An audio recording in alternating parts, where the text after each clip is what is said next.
through the curved viewport of the stealth shuttle Vesper. Rippling waves of quantum distortion cascaded across the horizon. The distant Aegeron outpost, once a Krell stronghold, now twisted and shimmered like a mirage caught in a desert's fever dream.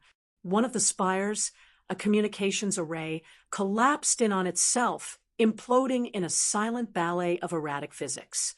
It wasn't war. It was the universe itself recoiling. Stabilizing orbit, reported Zyla, the Avon pilot. Her feathered digits moved with surgical grace over the controls, blue eyes flicking across shifting diagnostic readouts. Multiple Krell warships mobilizing on the far side of the fractured moon. "Get us out of here," barked Commander Elian Dre, his voice steady despite the chaos behind them. "Initiate full stealth protocol. Set course for the rendezvous." As the shuttle accelerated, weaving away from the unraveling station and its emergent pursuers, Dre allowed himself a rare breath. Everyone was alive. Barely. Calther, the silicon-forged tactical specialist, bore jagged fractures along his left flank, a souvenir from a direct strike by a Krell commander. Trinex, once radiant with bioluminescent pride, had dulled to a pallid hue that in his species signaled exhaustion near collapse.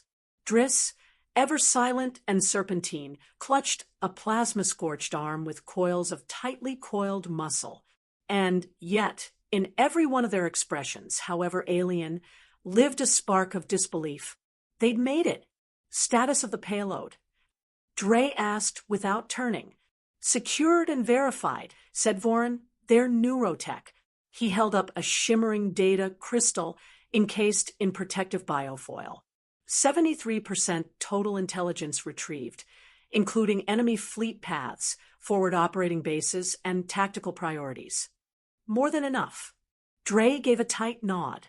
"Zyla, open a Priority 1 channel to Admiral Sunrix." As the pilot worked, Dre moved among his team, offering simple words of reassurance. A nod here, a clasped shoulder there.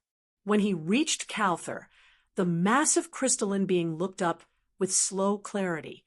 "Your tactics were unconventional," Calther rumbled, voice low and resonant. "They were not in our simulations." "But they worked," interjected Trinex, whose bioluminescence had begun to return.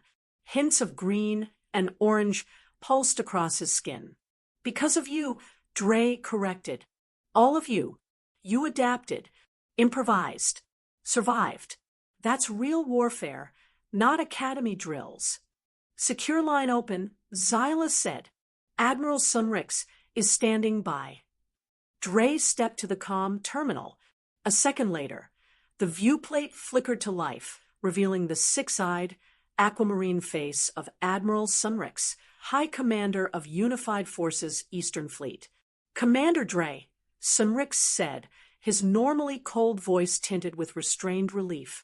"We lost all telemetry the moment the quantum cascade triggered. We feared the worst. Our transponders were scrambled," Dre explained, "but we're alive, and the mission complete." Sunrix blinked slowly, a sign of astonishment among his kind. "Our risk models projected an 82% probability of at least 2 casualties. You didn't factor in these cadets," Dre said, gesturing proudly. "They outperformed every expectation. And the outpost? Neutralized. Aegeron's communications array is slag. Their regional coordinations paralyzed at least 72 hours before they reestablish." Sunrix's 6 eyes blinked again. Then he said, "Transmit as soon as you clear the Vega subsector. We'll have med teams on standby." The transmission ended. In the hum of the shuttle, silence reclaimed the space. The cadets, no, not cadets anymore, had clustered around the common table, exhaustion etched into every movement.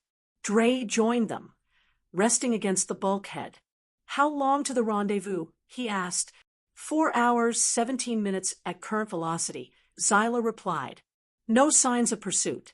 Cloak integrity, 98%. Good. Dre nodded. Everyone get some rest. Zyla, autopilot for the next hour. You too. One by one, the team stretched out, some across benches, others curled along the walls, others simply sitting, heads bowed. Trinex remained standing, his iridescent patterns flickering softly. Commander, he said quietly, stepping closer, something you said before the mission, that humans are not inherently bloodthirsty, but cannot forget how to fight. Dre looked at him, waiting. I understand now. When I fought the Krell commander, I felt no joy, just necessity. That's part of it, Dre said. The best warriors don't fight because they want to. They fight because they have to. Does the killing ever become easier? Trinex asked. No, Dre replied. Not if you're doing it right. If it ever does, you've lost something you can't get back. Trinex was quiet for a moment. Then, you've killed hundreds. Because I had to, Dre said softly. Not because I wanted to. There's a difference. Trinex bowed, slightly. Thank you for the truth, and for getting us out alive. As Trinex lay down near the others, Dre eased into the pilot's seat. Outside, stars drifted like sparks in a black ocean. They had done the impossible. They'd survived. But the war wasn't over. Not yet. But maybe, just maybe, something had changed.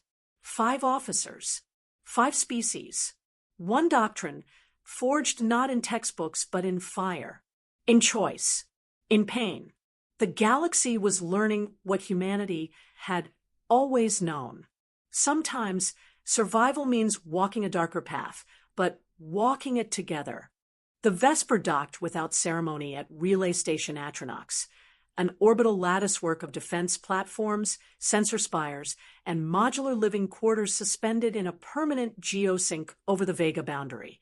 For the 5 survivors, the silence of space was soon replaced by the chaos of command. Docking clamps hissed. The hull shuddered. Medical teams in hybrid armor and auto-sterile medframes rushed aboard, surrounding the crew with scanners, biometric overlays, and quiet urgency. Commander Elian Dre remained silent through the process, allowing his team to be pulled into recovery procedures first. Zyla chirped weak protest until 2 medic drones nearly tackled her into a bioskin cradle. Trinex's bioluminescent skin now pulsed a sickly yellow-green as his metabolism crashed from overuse. Calther required crystalline grafts to stabilize his fractured structure, and Driss was sedated the moment he resisted analgesics, his tail twitching in unconscious defense. Vorin simply handed over the data crystal and collapsed with a satisfied grunt. Dre, bruised but intact, walked unaided through the checkpoint and into the command level. The hallway to Admiral Senrix's office was lined with officers from across 17 species. Dre noted the subtle reactions, some expressions of awe, some of quiet apprehension. All of them parted as he passed. When he entered the chamber, Admiral Senrix stood alone by a wide panoramic display showing the holographic wreckage of Outpost Ageron. The collapsed quantum lattice of the communications node flickered across the projection like a dead sun caught in time. You weren't expected to return, Senrix said, not looking back. Dre saluted. I had a team worth betting on. They were cadets, Commander. Not anymore. Senrix turned, his 6 eyes studying him. You recovered enough intelligence to reconfigure our fleet's defense lines across 3 sectors. Enemy fleet positions, their strike timetables, even the quantum node schematic, all from a single mission. You shattered our risk projections. That says more about the projections than the mission. Senrix actually smiled. Barely. Walk with me. They moved through the heart of the relay, past a series of strategic interfaces, where the fruits of their efforts were already altering the shape of galactic defense. New formations blinked across star maps. Supply chains rerouted. Reinforcement units mobilized. You've made believers out of many who once questioned Earth's place in the unified forces, Sunrix admitted.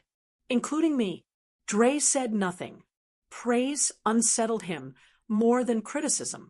You're aware, Sunrix continued, that the doctrine you taught them, the principles, the adaptability, the moral anchors under pressure, have been labeled by the Council? Dre raised an eyebrow. I wasn't. They've named it the Harper Protocol. He stopped walking. That was not the point. I know, Sunrix said, but the results speak for themselves. Effective warfare married to ethical constraint, something few thought possible. Dre glanced out through a transparent viewing pane. A med transport passed below, carrying his team to recovery. They're the reason it worked. And they're no longer cadets. Sunrix added, they'll be commissioned during tomorrow's ceremony. All 5. I'll be there. You'll be more than that. You're to receive the Star of Galactic Valor. First class. Dre's jaw tightened. I didn't do this for medals. None of the ones who deserve it ever do. They parted ways at the docking corridor. Dre stood alone in the middle of the deck, surrounded by a system being reshaped by one mission. A mission that shouldn't have worked, but it had. The next day, the Grand Assembly Chamber of the Unified Forces Academy shimmered in crystalline opulence.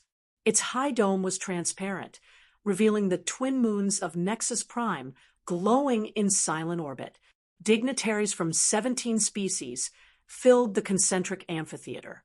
The ceremonial guards, an eclectic mix of bioforms, stood at attention with regalia from every known quadrant, and at the center, 5 cadets stood waiting. Calther, reforged and gleaming. Trinex, skin pulsing with shifting shades of calm pride. Xyla, almost vibrating with internal energy. Driss, quiet and still, scales gleaming under polished ceremonial armor. Voran, standing precisely as trained, arms folded behind his back, eyes scanning everything. Admiral Sunrix stepped forward. Let the record reflect, his voice echoed, that these officers, graduates of the Harper Protocol, were once considered anomalies, risks. Now, they are the first of a new kind of warrior, those who fight with precision, but carry the weight of life with every strike. He turned toward Elian Dre. Commander Elian Dre, your leadership has redefined the doctrine of engagement. You have done more than survive. You have taught others to preserve, to decide, to choose the hard path when others falter. The Star of Galactic Valor gleamed like a supernova in the Admiral's hand. For exceptional courage, tactical innovation, and the preservation of life against overwhelming odds, I hereby award you this honor, only the 7th in our history, and the first ever to a human. As the medal was placed around his neck, Elian stood at attention, not because he wanted to, but because these moments mattered to others. And right now, others needed symbols more than ever. He glanced at his team, no, his officers, and felt something quiet stir in his chest. They had returned. They had endured. And now, they would teach others to do the same. The training field shimmered under the protective canopy of Station Alarian's upper dome. What had once been a forgotten auxiliary deck was now the epicenter of a doctrinal revolution. The Harper Protocol had gone from whispered anomaly to official curriculum. Commander Elian Dre stood at the edge of the field, arms folded, observing. 30 recruits moved in silent formation, each from different worlds, different physiologies, and different assumptions about what combat meant. The drills were structured chaos, designed not for uniformity, but for adaptability. Trinex led one group through dynamic threat response, calibrating their tactics mid-motion. Xyla circled overhead, simulating aerial assaults. Calther hurled combat drones into new patterns while issuing unpredictable terrain shifts with seismic pulses. Driss tested the edges of ambush detection. Voran coordinated them all with the precision of a sentient supercomputer. It was working. Slowly, unevenly, but it was working. Dre stepped into the observation chamber overlooking the field, where Dr. Avelin Siros, head of the Unified Forces Xenobehavioral Integration Division, waited. "You've made an impression," she said, nodding toward the cadets below. Her voice was thoughtful, but edged with caution. "So I'm told." "They're evolving fast," she said, "but that evolution comes with questions. Ethical ones." Dre turned to her. "The doctrine doesn't remove ethics. It forces cadets to confront them. That's what worries the council." He raised an eyebrow. "Worried that recruits are learning to think. Worried they're learning to kill like humans." He didn't flinch. "Then they've misunderstood everything I'm teaching." Avelin crossed her arms, watching Trinex disarm a mock enemy with ruthless efficiency. "Then help me understand. What is the Harper Protocol?" Dre leaned forward, his voice quiet. "It's not about brutality. It's about adaptability under pressure, teaching soldiers to assess chaos, recognize when combat is necessary. And when it's not, it's about knowing the difference between survival and murder, and living with the line you walk between them." She was silent for a moment.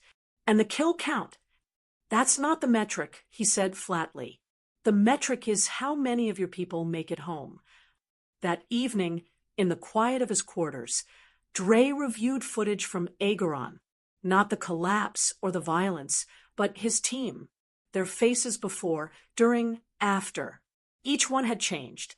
His personal terminal blinked. A message from Admiral Sunrix. Council requests immediate readiness report. Political shifts imminent. Prepare to demonstrate protocol effectiveness with a live simulation. Dre sighed. It had always been this way. Victory followed by scrutiny. Evolution followed by resistance. He switched screens. Footage of older conflicts played in holographic loops, traditional formations, predictable assaults, righteous casualties. And then the Agaron raid, fluid, chaotic, intuitive, improvised, human. What they'd done wasn't perfect, but it had worked. The next day, the simulation began. Live broadcasts were fed to all sectors. A full squad of new trainees, species from every quadrant, stood before the observation glass. Trinex, Xyla, Calther, Driss, and Vorin stood behind them, dressed in the black and silver uniforms of Harper Protocol instructors. The mission: breach a fortified structure guarded by adaptive AI drones using minimal force. The old doctrine had tried to script every response. The Harper Protocol taught something else. The recruits moved fast, but not recklessly. They analyzed, shifted tactics midstream, adapted. One group laid a false path to confuse the AI. Another used environmental data to create a blind spot. One recruit even faked injury, drawing the drones into a trap using thermal signatures and improvised jamming fields. It was art in motion. When it was over, the structure was secured. No fatalities, no wasted action, minimal damage. The exercise had lasted 11 minutes. The chamber erupted in silent approval. Even the most skeptical council delegates, present in the upper tiers, were forced to admit what they'd seen. This wasn't recklessness. This was calculated evolution. Sunrix approached Dre as the instructors debriefed their teams. "They're going to vote for system-wide implementation." Dre nodded slowly. "The war's not over," he said, "but we just changed how it will be fought." Sunrix tilted his head. "They're calling it doctrine now." "It's not," Dre replied. "It's a reminder." "A reminder of what?" "That every time we fight to win, someone has to live with what we did to get there." The starship Aurelius glided silently through orbit above Nexus Prime, bathed in the reflective shimmer of twin moons. Aboard the vessel, a broadcast signal blinked to life, live from the Grand Hall of Unified Command. The chamber's massive crystalline dome glittered like starlight frozen mid-fall. 1,000 delegates from across the Galactic Coalition gathered in silence, waiting. At the ceremonial center, Commander Elian Dre stood motionless in his midnight black uniform. A thread of polished silver traced the collar, marking him as the architect of the most controversial military doctrine in the last 50 standard cycles. He hated being here, but he knew why it mattered. Admiral Sunrix, now flanked by 2 senior members of the Security Council, raised a hand. His voice, deep and resonant, echoed through the chamber, amplified not by tech, but by the sheer gravity of the moment. Today we recognize more than one officer. Today we mark a turning point. He gestured behind him. A transparent plinth shimmered into view, displaying a holographic timeline of the Sigma 7 operation. Tactical overlays, field maps, fleet movements. But layered beneath it all was a heartbeat, the lives saved, the crises averted, the moment the galaxy turned from calculation to intuition, from prediction to improvisation. Commander Elian Dre, Sunrix said formally, "Your leadership has sparked more than battlefield success. It has reshaped how we understand survival itself." Dre stepped forward. A hush swept through the chamber. "When humans first entered our alliance," the Admiral continued, "we struggled to understand them, their tactical audacity, their instinctive moral calculus, their unsettling comfort with chaos." Polite murmurs, flashes of neural glow from various species' heads and carapaces. "What we once feared," Sunrix said, "has become our greatest asset." From within a secure case, a small crystalline medallion floated upward, suspended in a field of radiant energy. A stylized star, nested within a 6-pointed galactic spiral, hovered at its center. At the very core, a symbol, a fragment of Earth's old world laurel wrapped in circuitry. For extraordinary courage, for tactical innovation under duress, and for the preservation of interstellar lives against all odds, we present you the Star of Galactic Valor, first class, only the 7th awarded in our history. The medal floated to Elian's chest and affixed itself magnetically with a soft chime. No clapping, no fanfare, only reverent silence. Behind him, his team stood at attention, no longer cadets, but decorated officers in full regalia. Trinex, radiant in a cascade of bioluminescent gold. Xyla, feathers pinned, and ceremonial cape fluttering gently. Calther, repaired and reforged with visible alloy inlays, an honor among his kind. Voran, unreadable as ever but perfectly aligned. Driss, scales oiled, eyes steady. They looked older, sharper, unshakable, and not one of them had forgotten who they'd been before Sigma 7. Later, during the private reception for senior officers, Elian found himself standing awkwardly near a buffet table that clearly hadn't accounted for human taste buds. He nursed a fizzy, pinkish-blue beverage and scanned the room like a recon scout. He preferred battlefields to banquets. Commander Dre, a familiar voice greeted him. Dr. Avelin Siros, ever the analytical observer, approached with a calm smile and her usual data tablet clutched under one arm. "You look as though you'd rather be anywhere else." "I'm weighing tactical retreat," Elian replied dryly. She laughed. "Your officers have been the subject of 12 cross-species psychology papers in just the last month. They know.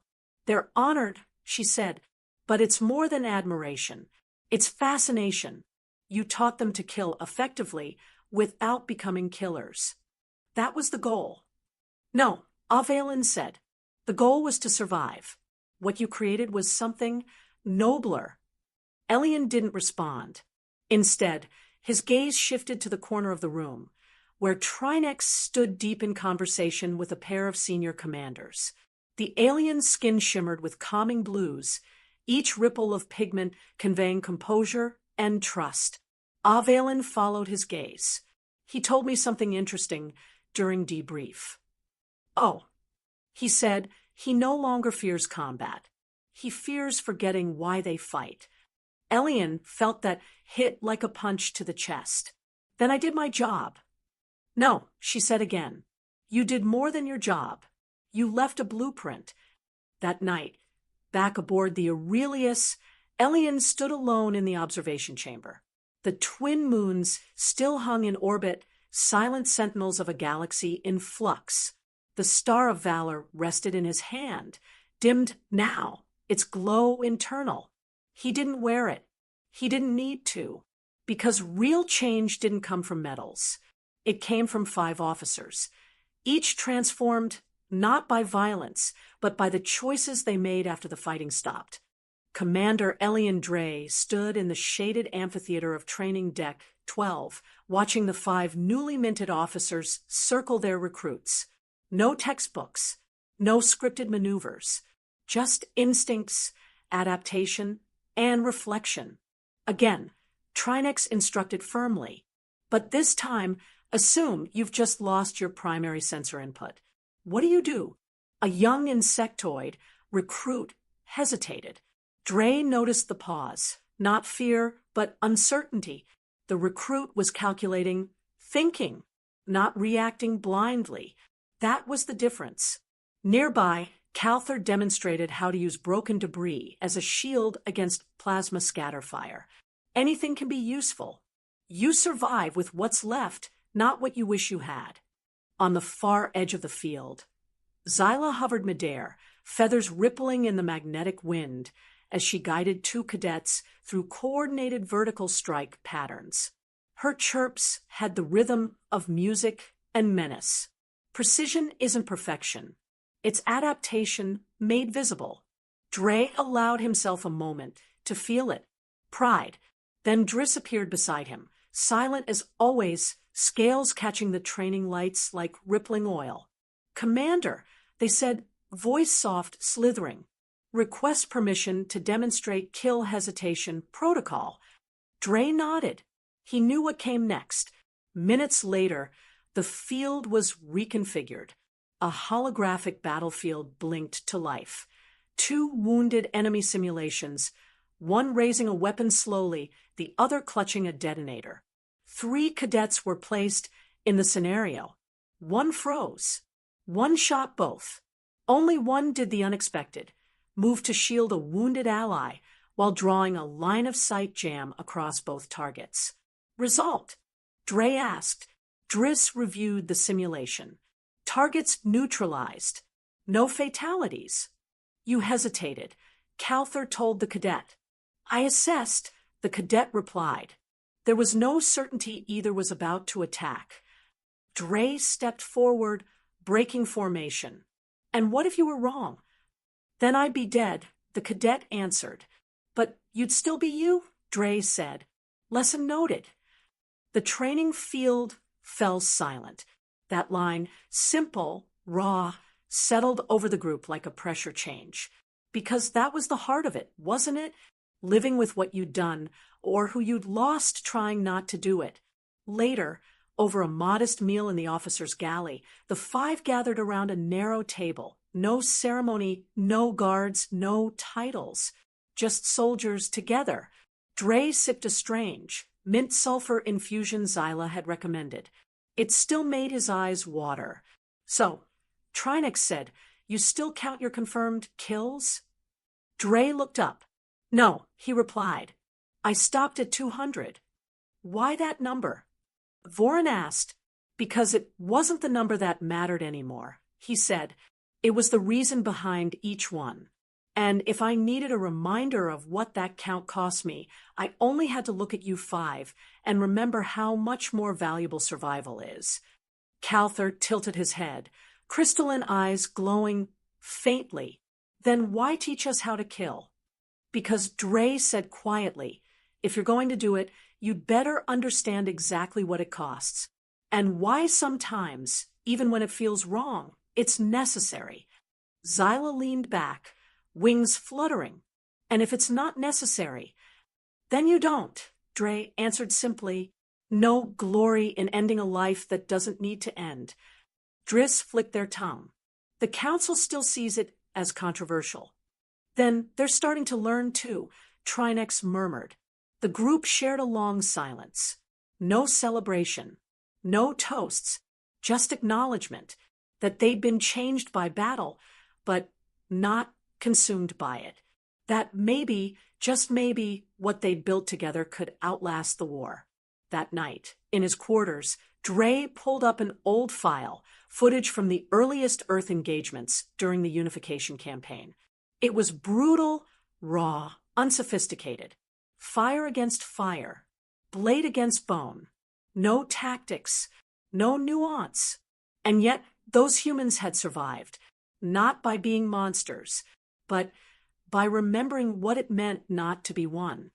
The UFS Intrepid exited slipstream like a knife through silk, arriving on the edge of the Corvin expanse.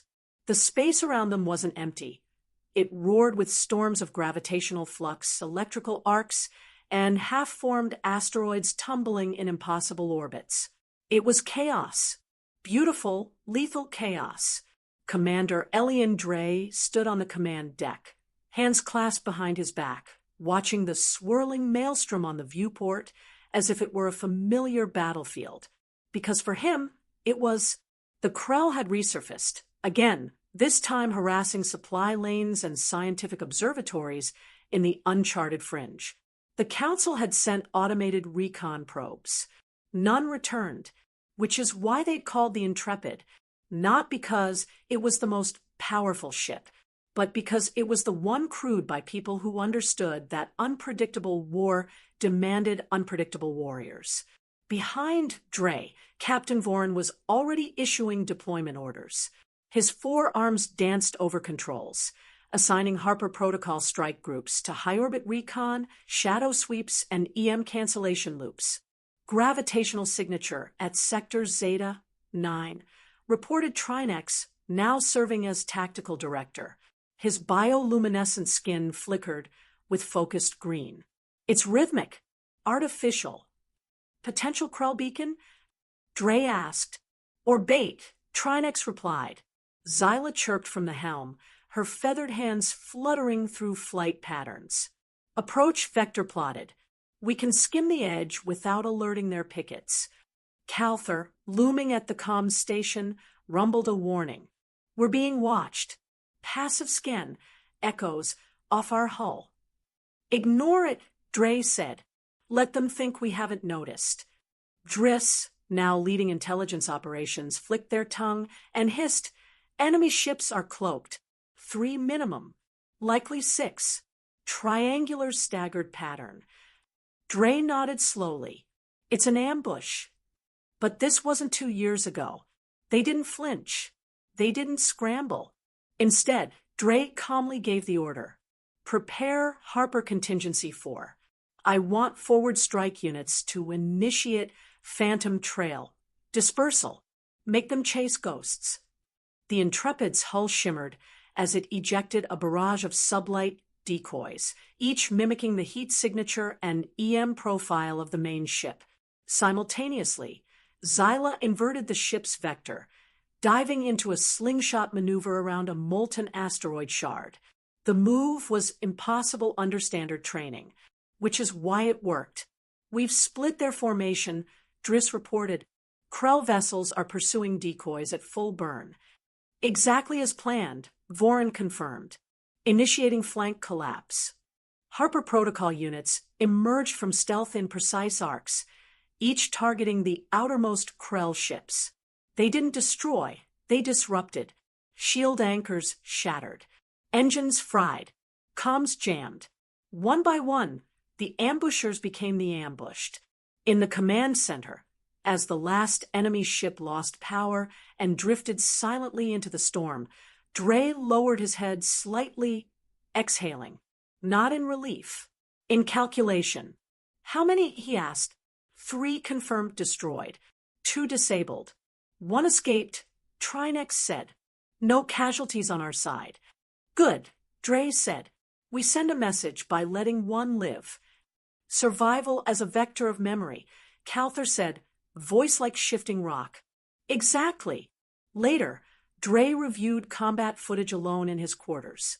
The new cadets had executed protocols without hesitation. But what caught his eye was a specific clip. One recruit, surrounded, choosing to defend an enemy pilot trying to eject rather than finish them off. The Krell ship was firing on all sides. The cadet protected both until reinforcements arrived. Dre watched that moment again and again. He smiled. They were learning. On the bridge, the storm finally calmed. The Intrepid hovered in silence. Then came the transmission. Uncoded. Krell. One phrase. You have adapted again. So shall we? Dre looked to the stars and whispered to no one in particular. Then let's keep dancing. Aboard the UFS Intrepid, the war table was alive with data. Spectral overlays, encrypted signals, threat vectors rippling like storm tides across the galaxy. And yet, in the center of the chaos stood Commander Elian Dre, calm as ever. Every battle he fought now was a chess game played 3 boards deep, with survival riding on every gambit. And today, he was about to make one hell of a move. We've received partial comm fragments from Relay Outpost Penthros, Driss reported. Their scaled hand tapped a flickering projection. Encrypted broadcast on outdated protocols. They're using civilian bands. It's bait. Classic Krell. Trinex muttered, his skin flashing distrustful purple. Lure the fleet, hit the supply chain. Except we're not the fleet, Dre said. We're the blade. They forgot they forged. On screen, a map bloomed to show a trap, 20 Krell ships encircling the outpost. They deliberately left a corridor open, inviting a rescue attempt. They want us to take that path, said Zyla, perched near the helm with folded arms and sharp feathers flared. Draw us in, pin us down. So we give them what they want, Dre said. Calther cocked his crystalline head. Explain. Dre walked to the center console and drew a circular motion with his finger. We take the corridor, but with 2 cloaked shadow vessels ahead. While the Intrepid enters on Vector Sigma 2, they'll mimic our EM profile. We then eject a false core. A fake reactor? Driss asked, with a plasma vent signature tailored to simulate a warp destabilization event. We make them think we've overextended into an unstable jump and are venting power. They'll swarm, Vorin said, picking up the rhythm. And we collapse the flank on their advanced ships and detonate the false core, Dre continued. It won't destroy them, but the interference will sever their tight beam command relay. That leaves them vulnerable. Harper Gambit, Trinex whispered. Bleed initiative. Reclaim momentum. Exactly, Dre nodded. Vorin cracked his neck. I'll prep the strike pods. Hours later, the plan was in motion. The Intrepid surged into the corridor as expected, weaving through debris and shattered comm buoys. 2 cloaked scout craft moved ahead like invisible wolves. The false core, disguised within a heat-shielded ejection chamber, was already primed. Shadow units in position, reported Zyla. Enemy vessels responding, 6 on intercept. 2 flanking. Let them come, Dre said. Begin countdown. Ejection in 5, said Driss. 4, 3. Outside the ship, the false core shot forward in a controlled spin, venting a stream of unstable plasma. The Krell took the bait. Intercept vessels accelerating. Trinex said. Formations narrowing. Command vessels still holding distance. Dre leaned forward. Trigger disruption pulse. The detonation wasn't explosive. It was surgical, an EM shockwave paired with a neutrino scatterburst. The Krell's short-range targeting blinked offline. Their lead ships spun chaotically, colliding with one another. All Harper units, go now, Vorin ordered. From behind debris fields and sensor shadows, the real attack began. Strike pods detached and raced in formation, targeting communication spires and shield junctions. Within minutes, 3 Krell vessels had been disabled. 2 more were left dead in the drift. Dre watched it unfold in silence. Not with glee, not even with pride, but with focus. Back aboard the Intrepid, the final enemy ship limped into subspace. The rest remained behind: wreckage, salvage, and hard data. Zyla let out a long breath. They didn't expect us to evolve that fast. Dre nodded. That's the gambit. Make your opponent think you're 1 step behind when you're already 5 ahead. Calther tapped a data feed. We intercepted an internal Krell transmission mid-battle. Translate. He played it aloud. The voice was chittered, distorted, but clear enough. Harper units anticipate before engagement. They no longer follow predictable cycles. They think differently. Trinex tilted his head. They're starting to fear us. No, Dre said, they're starting to understand us. That night, Elian sat alone in his quarters, running battle footage again, not of explosions, but of the decisions. When to strike, when to stop, when to risk everything on a hunch that felt like memory. The Harper Gambit wasn't a maneuver. It was a mindset. War was no longer about victory. It was about who learned faster and who paid the price when they didn't. The UFS Intrepid cruised into orbit above a derelict station. Karsus Relay 4, a broken ring drifting against the glow of a blue-white gas giant. No distress signals, no defense grid, just silence, which in Commander Elian Dre's experience meant one thing. It was bait. We're being invited, said Trinex, standing at the tactical console. Station reads cold, but I'm detecting elevated neutrino activity in the debris field. Something's watching us. Zyla adjusted course slightly. We're not the only ones playing with shadows. Launch probe drones. Dre ordered. Passive sweep. I want pattern tracking, not heat. Calther's crystalline eyes narrowed. If this is a Krell trap, it's refined. No decoys. No noise. Just patience. That's the dangerous kind. Dre replied. The tension was thick, the kind that settled in your joints. Every officer on the bridge moved slower. Quieter. Commander, said Driss, eyes narrowed. There's something wrong with the telemetry. The station is reading dead, but there's slight magnetic flux within the hull. It's alive, Vorn growled, just not showing it. Dre turned to the team. Deploy Harper Protocol Echo 7. Silent entry. No weapon locks. We board it, but we treat every bulkhead like it has teeth. Inside the derelict station, the boarding team stepped through halls of silence. The corridors were stripped of light. Their boots clanged softly on scorched alloy. Shadows stretched like warnings. And then Driss froze mid-step. Energy spike. Where? Dre asked. Everywhere, Driss whispered.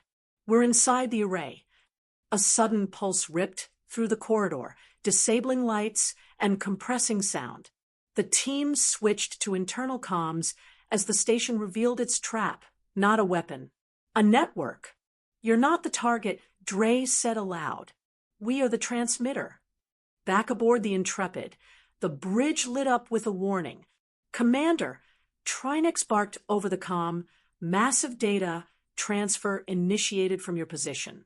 The station is a relay. It's piggybacking our own encrypted protocols. It's using our presence to breach fleet networks. Krell mimicry, Zyla said, it's not a trap. It's a theft.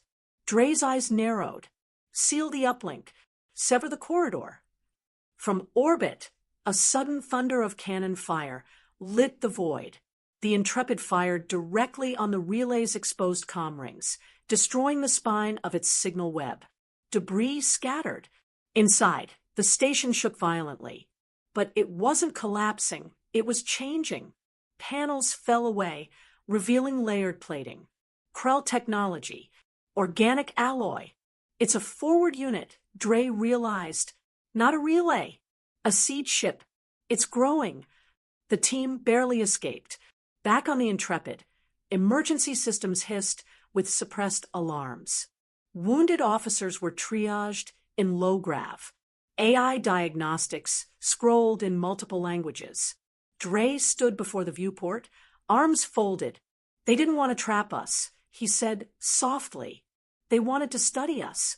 Our entry patterns, our protocol responses, our encryption methods. They were testing the doctrine, Trinex said. No, Dre corrected. They were copying it. Hours later, a recovered black box was decrypted. A single video log remained. It showed Krell officers, if they could be called that, running simulated engagements. Each one mirrored human tactics.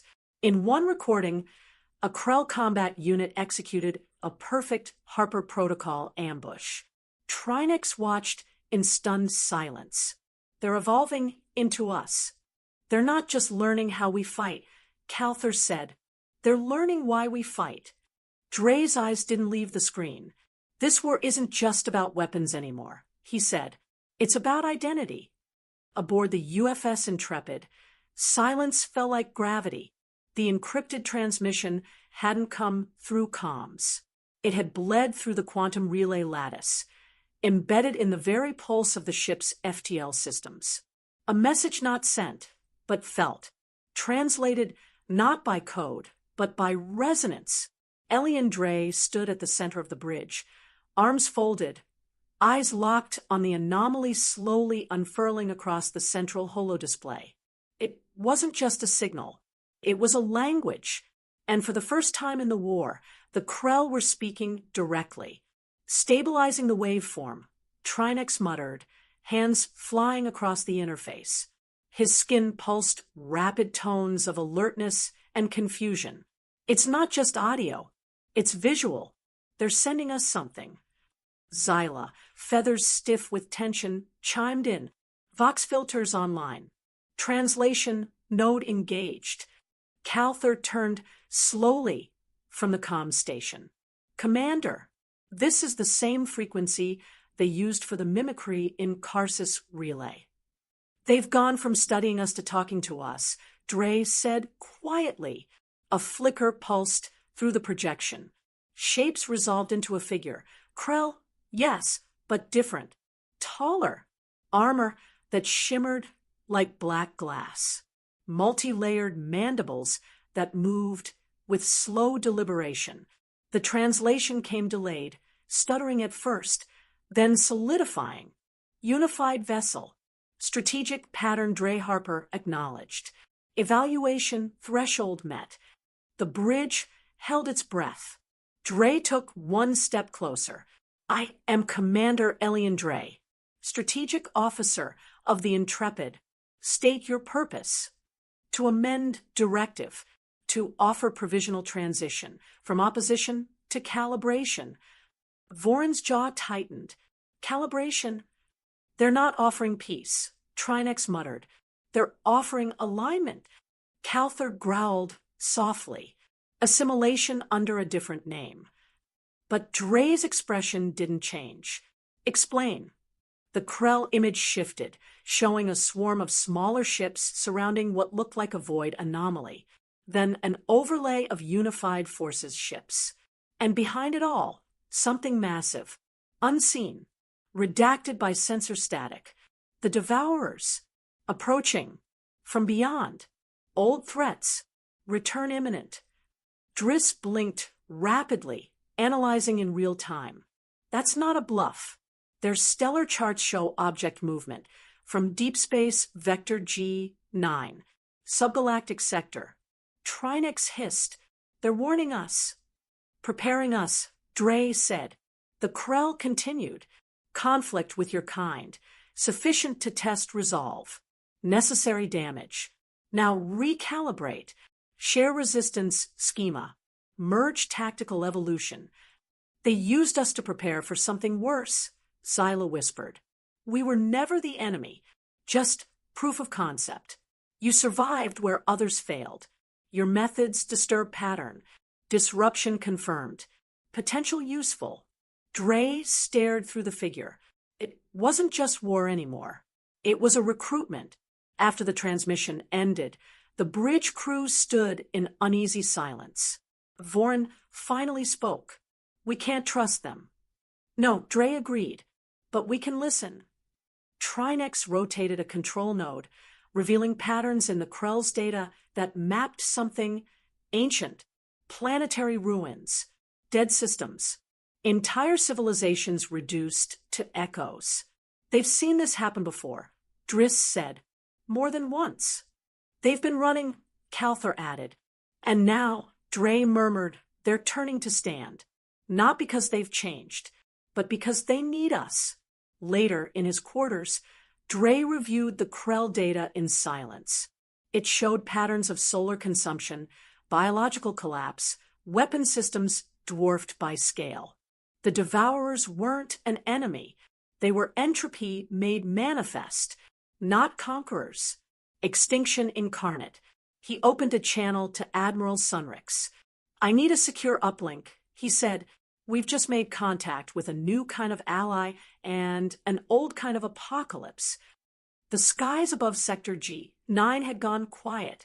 Too quiet. No trade signals. No refugee traffic. No solar telemetry. Just an ever-widening patch of blank data. A wound in the stars that deepened with each passing day. Commander Elian Dre stood in the observatory bay of the UFS Intrepid, watching a filtered feed of that nothingness. Behind him, the crew was preparing for something none of them had words for. "They've breached subgalactic barriers," said Driss, claws resting uneasily on the console. "At least 2 systems in G9 have gone completely dark. No ion trails. No biological residues. Just absence." Calther's usually steady voice resonated with an edge. "Even the Krell are withdrawing. They're not posturing. They're afraid." "Confirmed," added Trinex. "They've abandoned 3 strongholds. No resistance. Just burn and flee." Dre turned to the team. "Then we're out of time." A holomap bloomed to life in the command chamber. Admiral Sunrix appeared via quantum relay, his 6 eyes clouded with a strain Dre had never seen before. "We've received the Krell's full data archive," Sunrix announced. "What we assumed were exaggerations, ancient warnings carved into failed civilizations. They're real. The Devourers are not ships. They are phenomena, living entropy, warped physics. They do not conquer. They erase." He looked directly at Dre. "We need your team. Not for tactics. For translation. You've interfaced with the Krell. You understand their thinking. We must build a new doctrine. One the entire galaxy can follow." A beat passed before Dre nodded. "Understood. We'll begin simulations immediately." "Commander," Sunrix added, almost hesitating. "There is a final file, buried deep in the Krell archive. A broadcast, not from them, from a species that encountered the Devourers and failed to stop them." Dre reviewed it in silence that night. It wasn't footage. It was a memory, a psychic echo left in a stars-dying corona. A final act of resistance from a civilization long gone. Images of collapsing suns, cities liquefying, time itself shattering. A voice, not in any language but felt in the bones, spoke through it. "They are hunger without purpose. They are silence given form. They are the edge of memory. If you are reading this, fight not for victory. Fight to remember. Fight to warn." Dre closed the projection and sat in the darkness. Days later, on the galactic broadcast grid, a signal pulsed to every system, station, and species. "This is Commander Elian Dre. We face an enemy beyond war, beyond understanding, but not beyond resistance." The screen shifted. Maps, protocols, holograms. Dre continued. "We are not preparing for conquest. We are preparing for continuity, for legacy, for what must survive if we do not. This is the Harper Protocol, final iteration. a doctrine not of victory, but of defiance, a memory of who we were in case we must teach others who to be. Aboard the Intrepid, the crew gathered in silence. Voren stood beside Trinex, both now captains of their own wings. Zyla checked launch vectors. Driss finished embedding emergency archives into deep system relays. Calther activated the beacon core, designed not to signal reinforcements, but to tell stories if no one returned. Dre joined them last. "Status?" he asked. "Everything we know," Driss said, "has been recorded. Everything we've learned," added Calther, "has been shared." Dre looked to the stars. "And everything we've become." "Still here," said Zyla. The Intrepid turned toward the breach in the stars and moved forward.